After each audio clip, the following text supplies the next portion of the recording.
What's up, everyone? We are back behind the smoke, baby. We are sleep deprived. Boris had his baby girl. How long ago now, Boris? How old is she? She's a month? 4th of July, yeah. Independence Day, Yeah, baby. Yeah. nice. And then I had my son 3 weeks ago.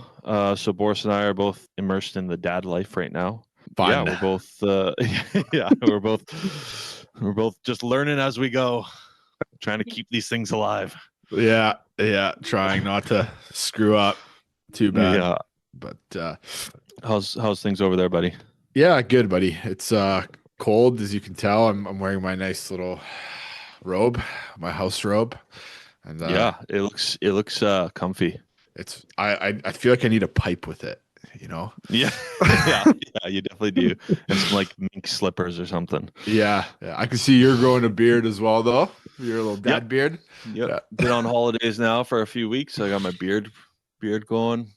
It's nice having a beard, because we're not allowed to have them at work, right? We always have to be clean shaven. So every time I'm on like an extended period of holidays, I always grow a beard. Yeah, same. Like I've said before, it hides my chins, which is nice. Yeah. Yeah, exactly. Yeah, man. So yeah, what's our topic today, Boris? Today, buddy, we're just going through basically kind of a probie playbook. So one thing we've noticed that happens kind of early on in your career when you get hired is, the tones drop, a call comes over the PA system, or maybe on your rip and run on your sheet, and you don't really know as a probationer kind of how to prepare, right? Hmm. I mean, down when we have like what, 20, 30 different tones that come off or things that they say on the PA. And you don't, if Yeah. you're, if you're new to the fire service, you don't really know how to prepare for that call, right?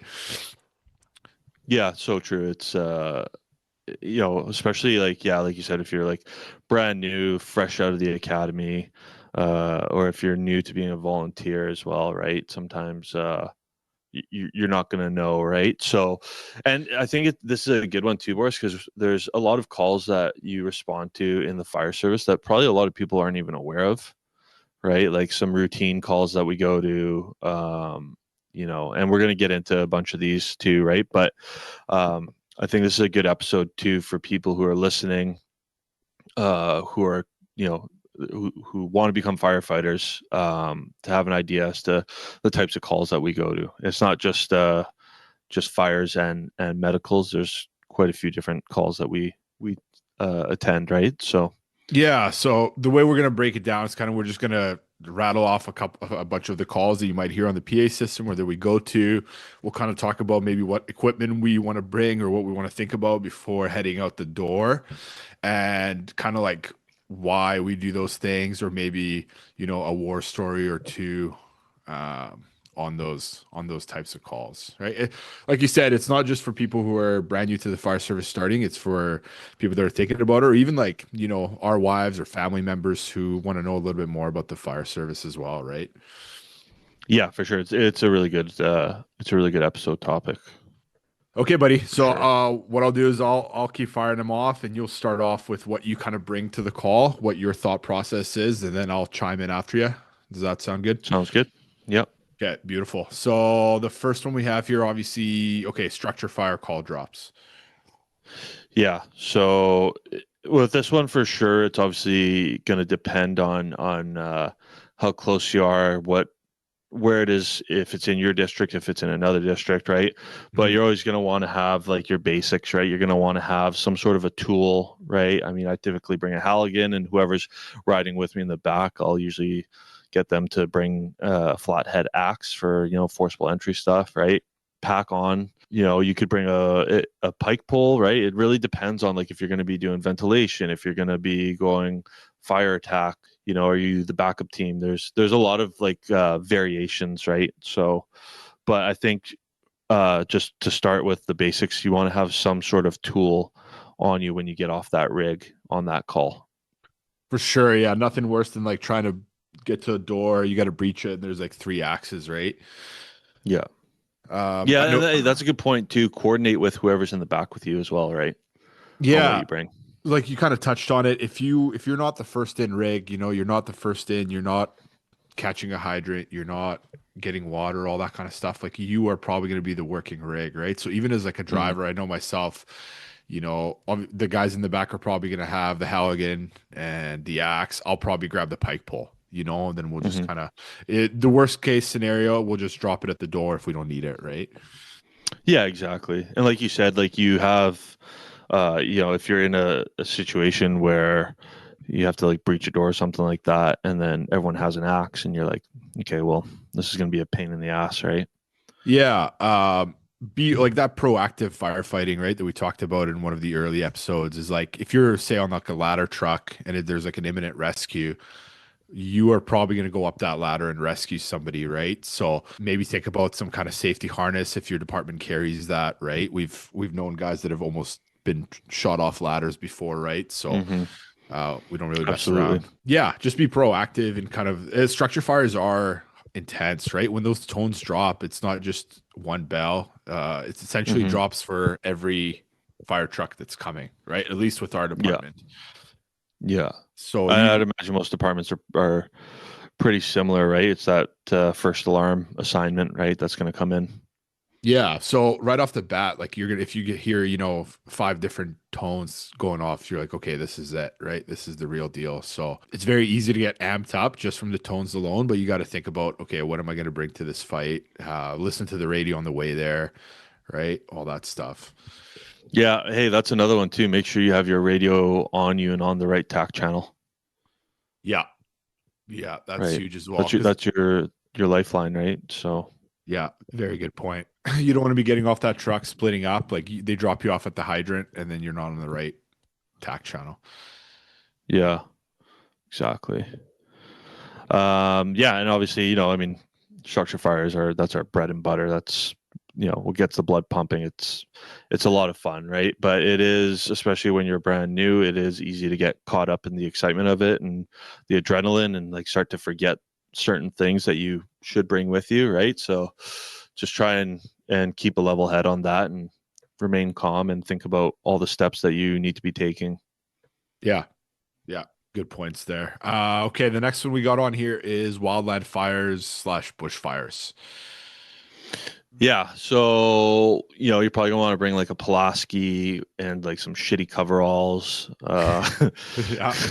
I mean, it depends on what you're doing, right? Like, are you gonna be using the chainsaw to cut down trees, right, to make like a fire break or whatever, right? You might need to bring your chaps, and your hard hat and hearing pro and stuff like that, and um yeah, like just definitely like the safety stuff for sure. And then Boris, you have assless chaps, don't you? Leather ones? Uh, they're all assless, buddy. Yeah, That's that's that's right. the standard. But but you're leather, right? Yeah, yeah, I got the black Yeah, leather. Yeah. yeah, it goes along with your ball gag. My neighbors love it every time we cut down a tree. What But would you bring with you, Boris? yeah, I think a good important thing to know is like, okay, you're going to a bushfire, it's probably outside, right? You're not going to be going interior. You don't need your SCBA. You don't need your hood, right? Hmm. I mean, have those things on you just in case. Maybe don't pack up, but have the hood with you in your pocket if you got your bunker gear on. Yeah, a lot of times I'll just probably just have my bunker pants on if it's a bushfire. Yeah. Again, listening to the radio, right? Like you said, tools, Pulaski's a good one, maybe a shovel. Yeah. Yeah, just know that you're probably fighting it outside, more prevalent in the summer, right? So more likely that you're going to be doing it then. If you have the time, maybe throw some bottles of water on the truck too, right? Oh yeah, that's a good idea. Sometimes, those bushfires last a while and you're just going to be out there in the hot sun, right? So, um, Yeah. yeah, those are kind of like things I would bring, and the gag if I got the time. But Oh yeah. yeah, yeah, this is 18 plus behind the smoke, behind the bell. Behind the smoke, X-rated. It's It's just not very flattering pictures of Boris in leather chaps and ball gags. Yeah, that could be like a different avenue of our income revenue stream to keep Francesco employed with us, you know? Buddy, nobody's paying to see you like that. Yet. Okay. Oh, fuck Next yeah. one. Next one. We're back. We're back, baby. We're back. Another week. Vehicle fire. Good one. Yeah, vehicle Nice one. fires.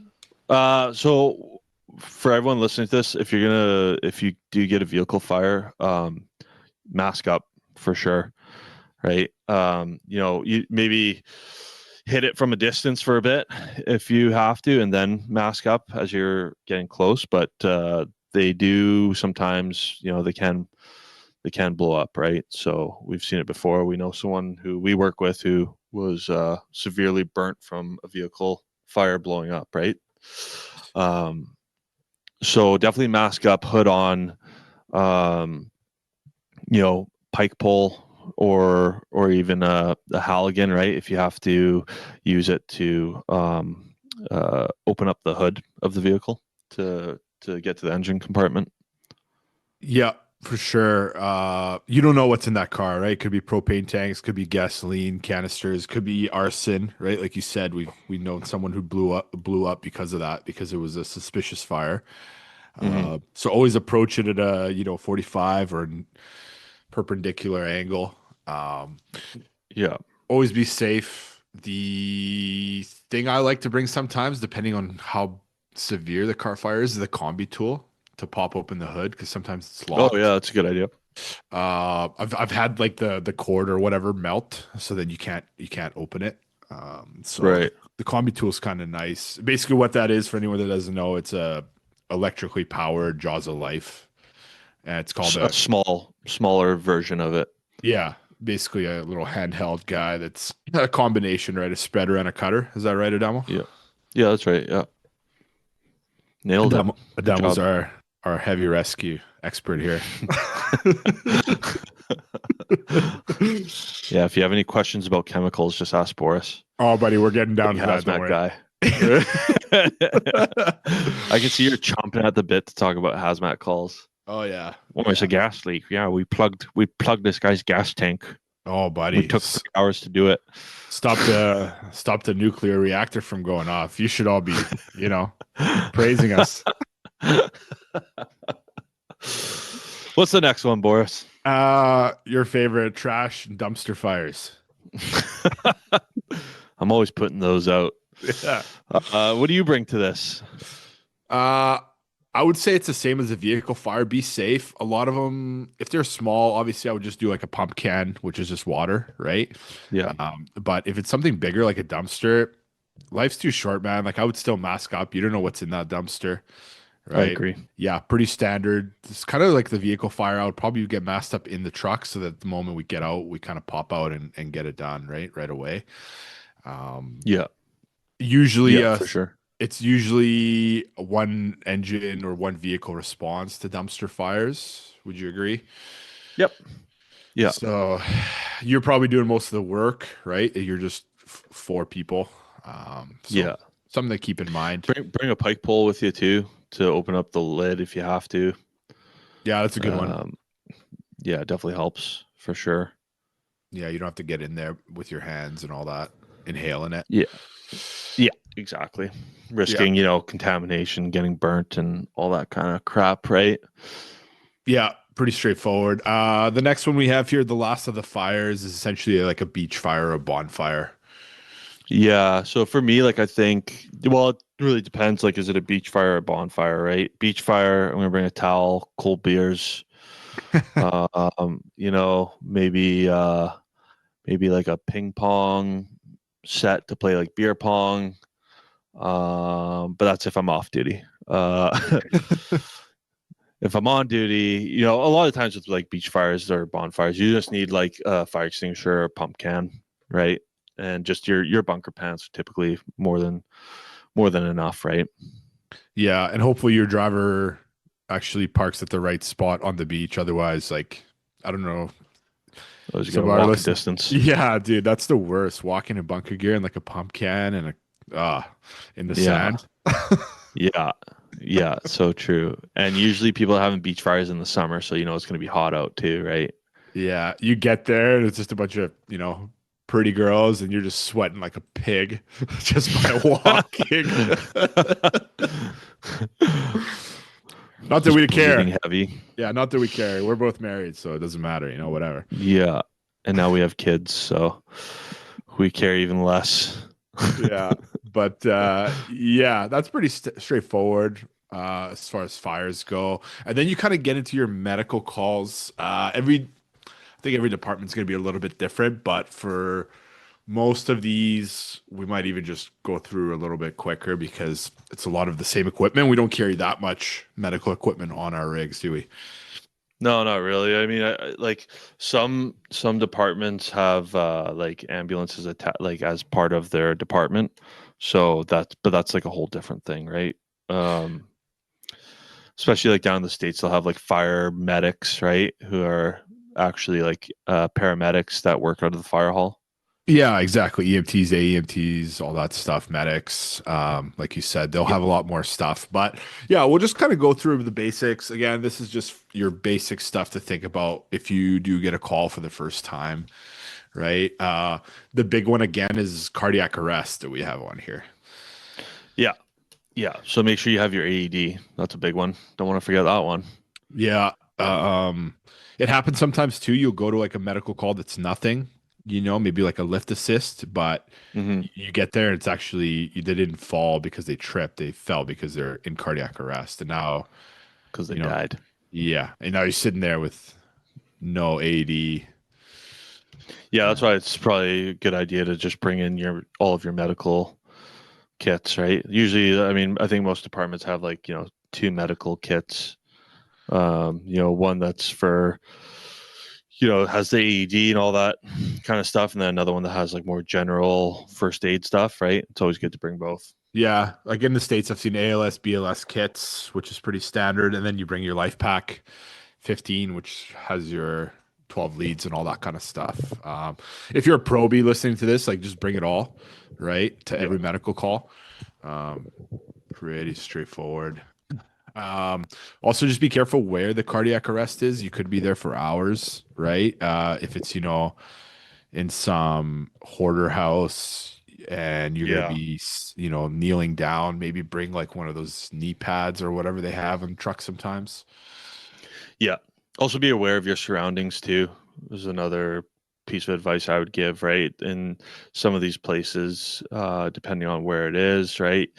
You could be exposed to other risks aside from just dealing with, cardiac arrest, Yeah.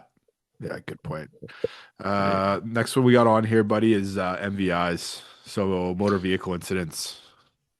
Yeah. So, I mean, it really depends on the severity of the incident that you're rolling up to, right? Is it just like a little fender bender? Well, I mean, you're gonna want like your bunker gear on, helmet on, um, have some eye protection ready just in case, if you do have to break any glass or anything. But typically you're gonna go up, bring your first aid kits and check it out, right? If it's something that's more major, you're probably gonna get some maybe some wheel chocks or something to just kind of temporarily chalk up the vehicle to make sure it's somewhat stable, like a primary stabilization.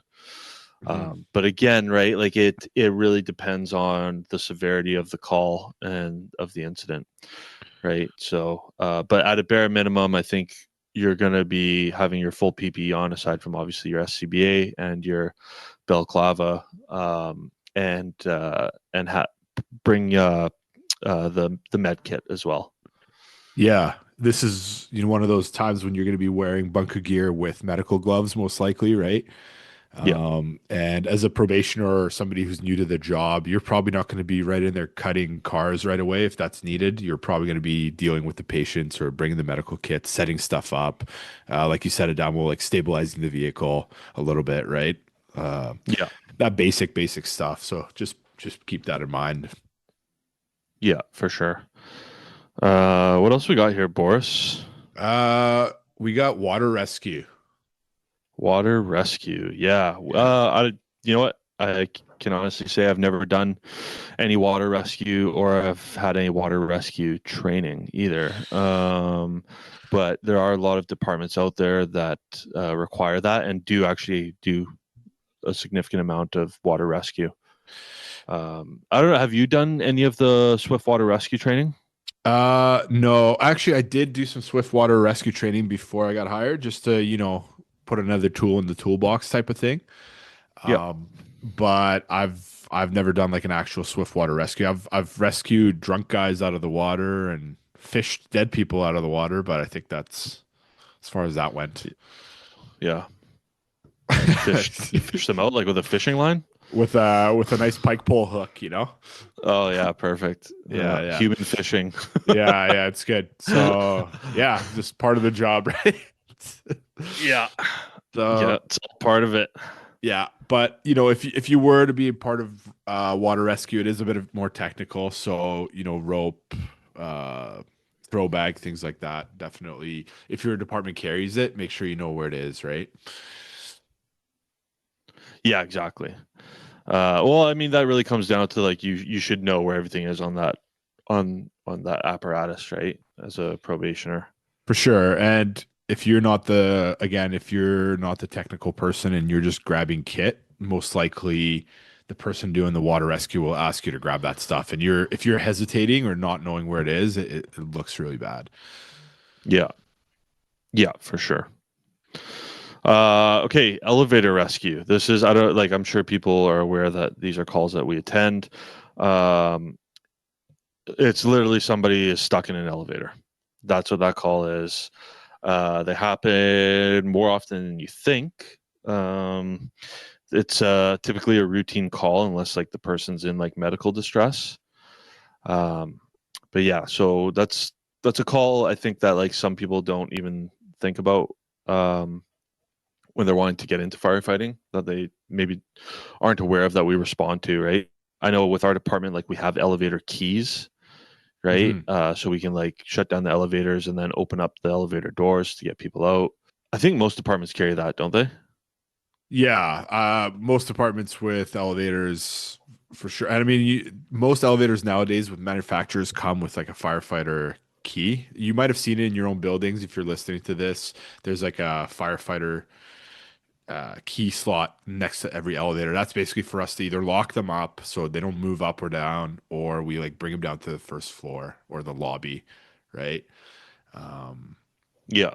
but yeah, I think it's more a safety thing now. They don't want anybody taking the elevators during a fire either. So sometimes if like we get fire alarms, the elevators will automatically lock as well. Maybe sometimes um, making people stuck in there, right? Yeah. Yeah, it can definitely happen for sure. But yeah, that is one of those calls that we do go to fairly often that maybe you, if you're listening to this, you might be unaware of. Yeah. If you're going to a call for the first time as a probie or junior guy, whatever, probably Halligan, right? If you need to pry something, maybe radio for sure, because you might be on one floor, your officer might be on another, right? Um, Yeah. those are kind of it's a pretty light equipment wise type of call, I would say. Yeah, it's pretty straightforward. What's the most people you've had in an elevator that you rescued? Uh, maybe like 6 or 7. Oh, okay. Did What's they the like most you've had? not not enough to talk about on this show? Oh, okay, yeah, I yeah. The thought, 6 or 7, they were having an orgy. It was pretty weird. oh yeah, I'm just kidding. I'm just kidding. They did have a little. Yeah, Just kidding. It's an X-rated episode. This one, I guess. We'll just. Yeah. We are. Sorry, Mom. We're tired. we're tired. We're tired, guys. I hope the people listening. I hope you guys have been through this with newborn kids, so you guys can give us a little bit of leeway on this episode. We're not as chipper as we normally are. Yeah, We're you know trying. what? We're trying Yeah, for you guys. I promise. Yeah. We do want to get this info out as well because we think it's important to have, and it's something I wish I had as a probie. Just knowing, like, I went to a call that it came out. The tones came out as outdoor burn, so I thought maybe it was like a barn fire or something, like a garage fire. So I Oh brought yeah, like I was fully kitted, had a Halligan, but it was like a little like 2x3 fire. the little fire pit that somebody Yeah, had in their backyard. yeah. And my senior Yeah. guy's like, "What the hell are you doing, dude?" I'm like, "I don't know, man." You pull up, you're pulling hose off the rig. They're like, "Oh fuck." Yeah, I was like, "I don't know. It's my first time going to outdoor burn. I don't know what it is." So yeah, like I don't know. It is good It is info good to to know. have. This is definitely, yeah. And But like yeah, I said at the start of the episode too, like some of these are going to be calls that people didn't even probably know that we responded to, right? yeah. What we'll do, Adamo, just to kind of make it a little bit easier, is for the next ones we have confined space rescue, trench rescue, high angle rescue, ice rescue, urban search and rescue. Do you want to just combine those into one technical rescue Yeah, and talk about that? You good with that? yeah, sounds good. I'm not like super well versed on technical rescue stuff, but um, it is definitely Technical. it is very technical. Yes, there's a lot of technical stuff to it. And then like the urban search and rescue stuff's pretty cool. I mean, I haven't had much exposure to it, but I've seen clips and stuff like that of who's are helping out with floods and earthquakes and all over the world, right? So Yeah. that stuff's pretty cool. A lot of like I think with most departments, um, that's going to be like a specialty, right? Like you're not just going to get deployed to like Argentina because there was an earthquake, and you're like a you know two hall fire department kind of thing, right?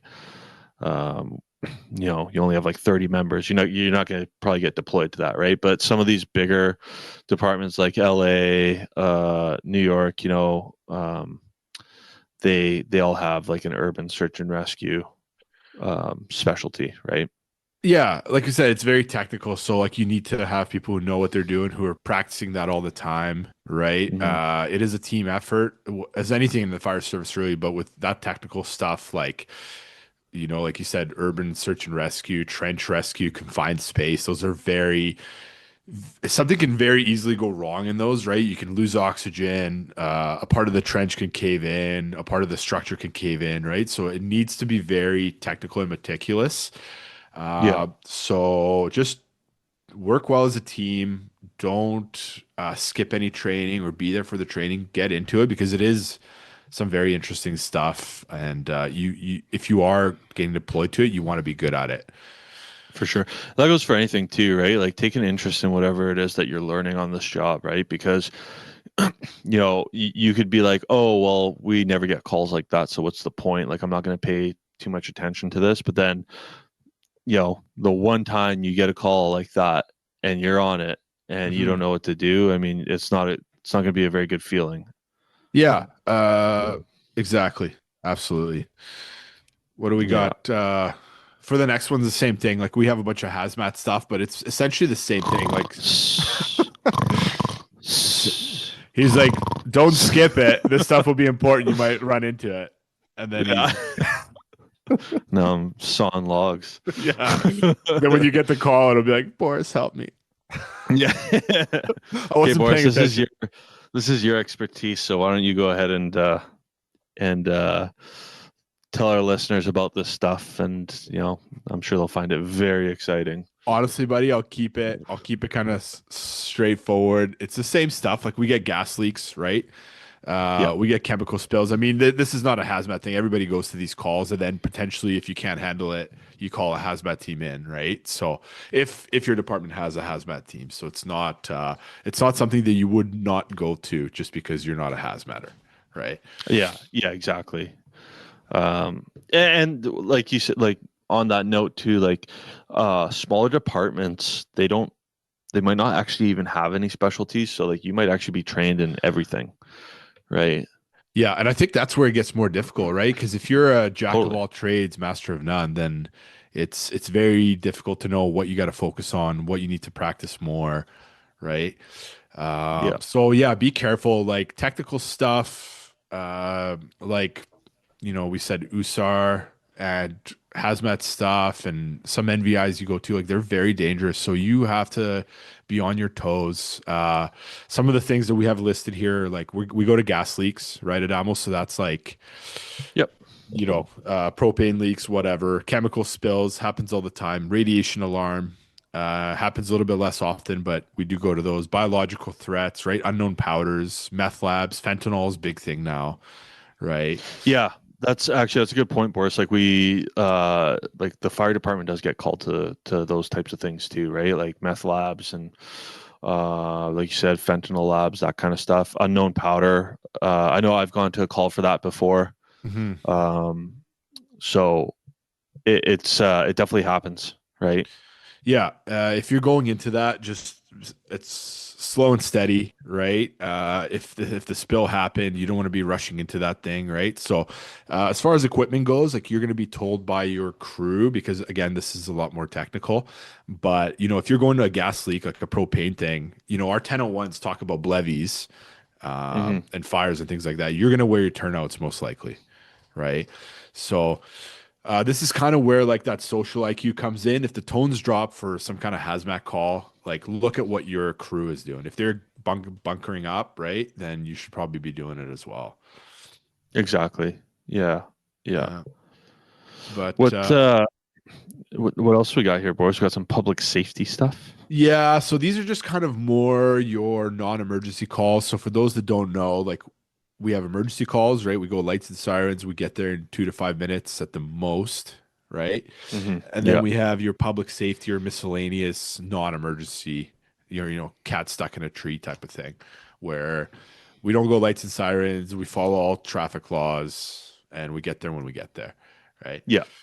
Uh, yeah. So we got alarm activation, no fire, pretty straightforward. Sometimes we'll go emergency, sometimes we'll go routine to these, right? Yeah, it kind of depends. One thing I will say about that though is I have gone to fires before that just came in as like alarm activations. Hmm. So just, 9 times out of 10, when you get that call, it's just going to be an activated alarm due to something, simple. Somebody pulled a pull station or somebody was cooking something and it got a bit smoky or whatever the case might be. But there is a chance that every now and then it could be an actual fire. So just keep that in mind. Like, I've been to two fires that came in as just alarm activated. Hmm. So yeah, just treat every call like it's a real call until you're able to actually get there and assess, right?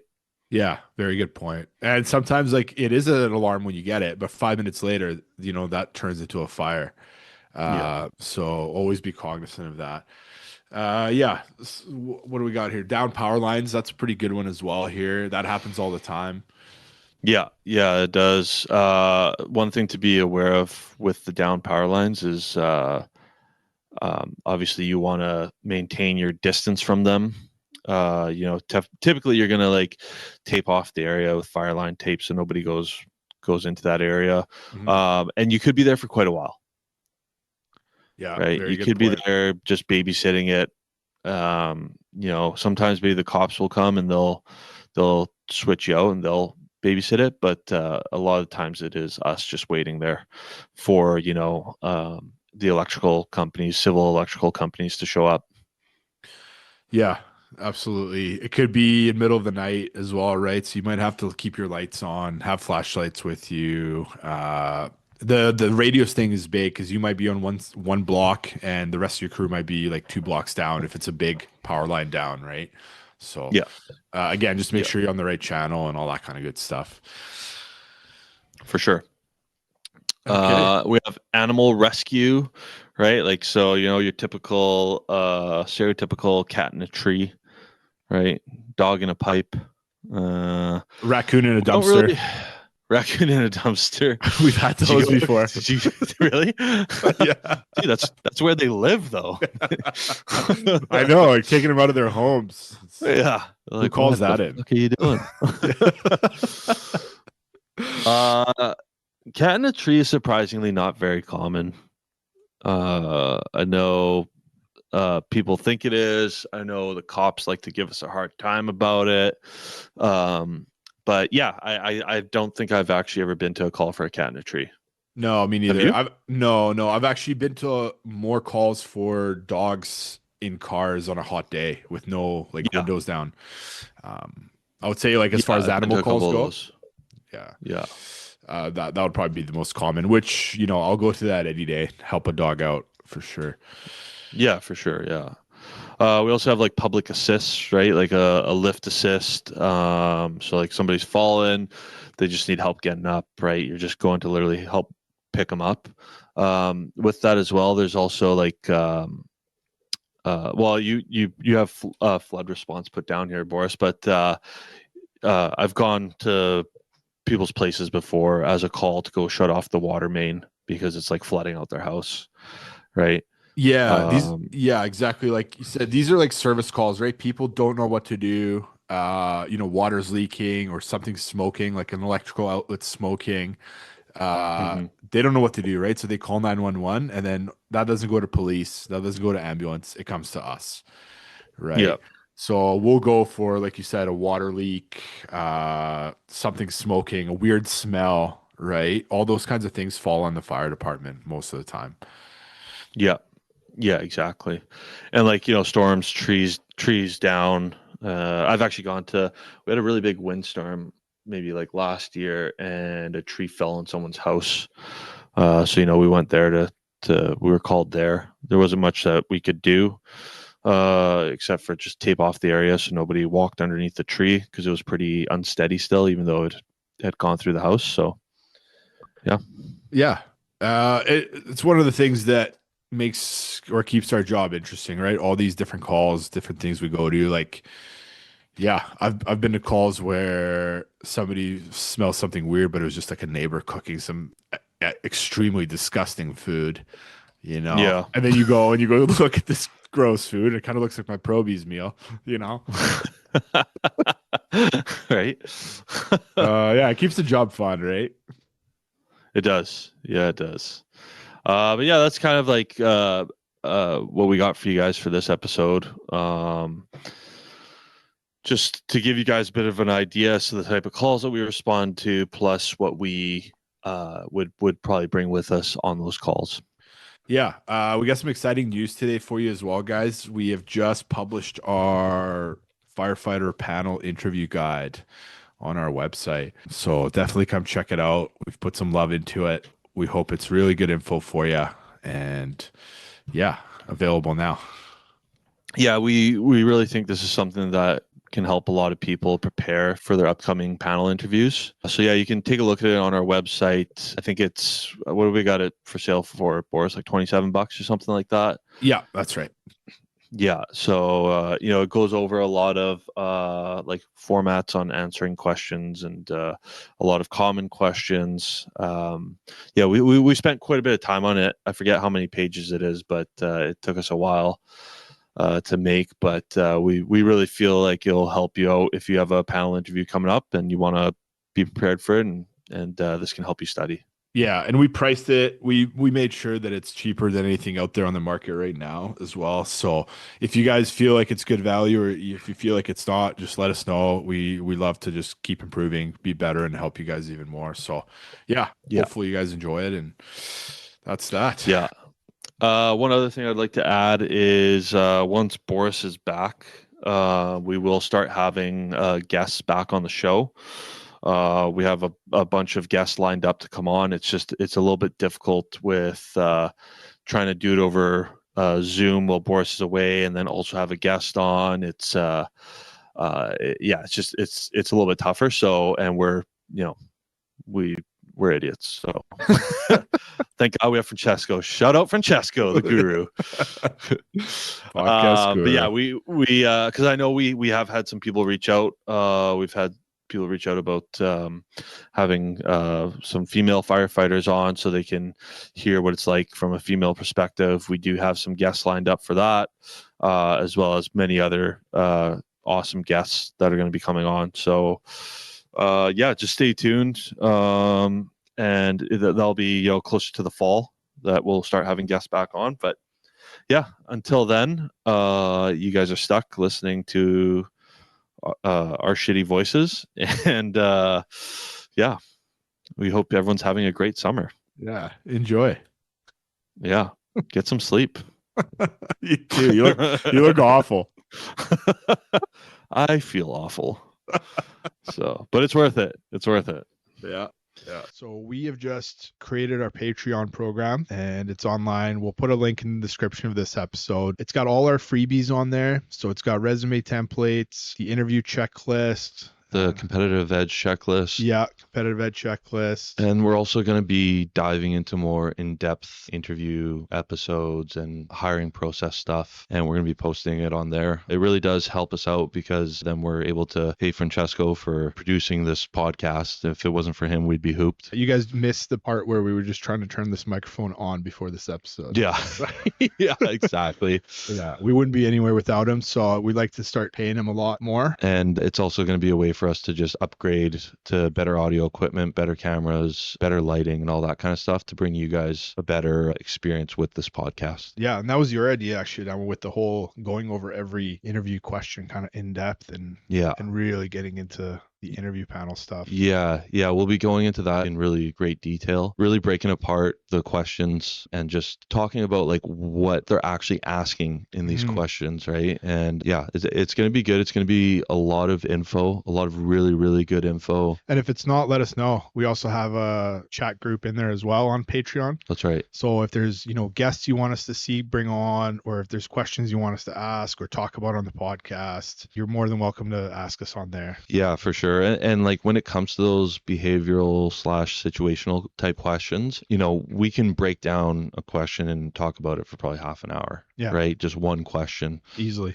So there's going to be a lot of really good info on that. And like we said, it's going to really help support the podcast so we can upgrade better equipment and also keep Francesco around so that way there is a podcast. Chaining him down to the table would be too cruel. Yeah. Right on. All right, everybody. Take care. Ciao, ciao. Bye. Bye.